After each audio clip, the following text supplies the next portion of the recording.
Please don't sue!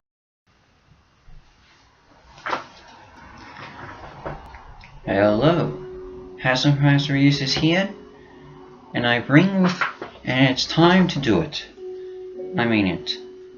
I give you my review of Joseph King of Dreams, my re-review. So, if you may remember, I did this review for Joseph King of Dreams last year, and for the time it was my most popular review. And I still consider it one of my best videos I did, but unfortunately I got copyright infringement. I got a copyright claim, so I had to take it down. So I'm here to review it this time, and this time make sure that I do not get in trouble. Okay, don't get it taken down. So I first watched Joseph King of Dreams when I was 9 years old. I watched The Prince of Egypt when I was 8, and I saw the trailer for this on the DreamWorks website, and I thought, why not give it a shot? Eventually I bought it, watched it, and I liked it. And I still like it today. I did briefly stop watching it at a certain point in my life when I was... I really don't want to explain why I stopped watching it, but let's just say there was a certain point in my teenagehood that I kind of had to... I'm not going to say. But anyway, so what do I think of Joseph King of Dreams? So what's the story?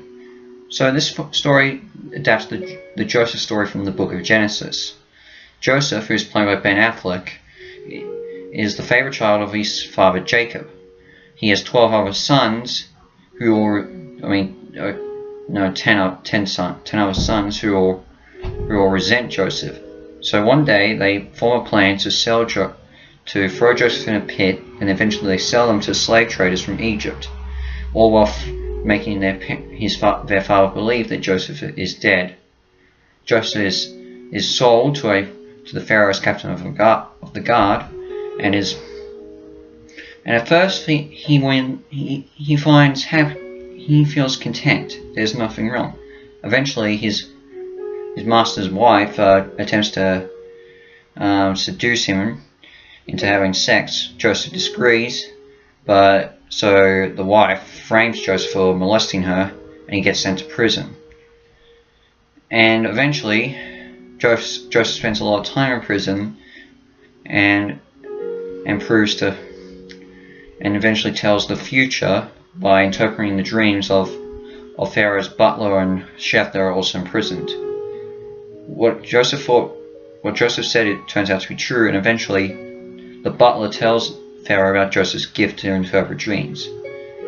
And Joseph explained after Pharaoh has a nightmare telling about the doom of Egypt, or shall I say, an event that could cause Egypt to fade away. Not the Thanos type of fading away. More say a famine that could pretty much wipe out Egypt. Under his knowledge of how to prevent it, Joseph saves Egypt. And other countries who come to buy grain off them because they know of the great storehouses that Egypt has. Among those who come to buy grain off Egypt are Joseph's brothers, and Joseph is still angry with them. So can Joseph find a way to forgive his brothers, as well as saving them from? Well, basically, can Joseph survive? Is Joseph able to pretty much forgive his brothers? I'm pretty sure you all know if you've seen the book of Genesis, if you've read the book of Genesis, or pretty much, if you've read the Bible, which is most of you. So first off, what do I think of it now? I still enjoy it completely. For DreamWorks only straight-to-video movie, I found the animation really good in this. Maybe it's not quite as grand as Prince of Egypt, but it still works out well. The dream sequences are really beautiful. I mean, they got inspired a lot from Vincent van Gogh paintings for some of these, and also the animation director from, I think, Grave of the Fireflies worked on this and proved to be really good. The voice acting is really good too. For being so far, I think his only animated movie, Ben Affleck does really well as Joseph. I mean, if you're not a huge Ben Affleck fan, maybe this might actually do well for you. I don't know. Mark Hamill plays one of Joseph's brothers, and I'm a huge Mark Hamill fan. I love Mark Hamill. Whenever he's doing on stage or doing voice acting, there's no way he can disappoint me. I like him. Jodi Benson plays Joseph's future wife and his master's niece, and she does pretty well. She does, of course, sing in this, which I'll get to the songs later. And even Dan Castellaneta, the voice of Homer Simpson, appears in this. Let me state that the Joker from Batman, Homer Simpson, and Ariel the Little Mermaid are in a religious movie. They've done some pretty bad sins. Yeah, so anyway, the story's also pretty good, I gotta say. And now we should probably get on to the music. The music's alright, and the songs aren't actually that bad. The main songs, Better Than I love the songs Better Than I, More Than You Take, and Bloom. They're all really good, and the singing's really handled well. David Campbell, who was Jimmy Barnes' son, is the singing voice of Joseph, and he does pretty well. And hearing Jodi Benson return and do some singing is also pretty good. The other songs, they're alright. I mean, I just remember those three more, honestly. So yeah, gotta give major credit with that. So, is there any problems with this? Yes, there is. I mean, let's be honest. When adapting a story from the Bible, even really good ones like Ten Commandments and Prince of Egypt, you are going to encounter some flaws. And now, I don't know, there are some problems with this. I mean, when Joseph does first see his brothers, there is this little bit of jealousy.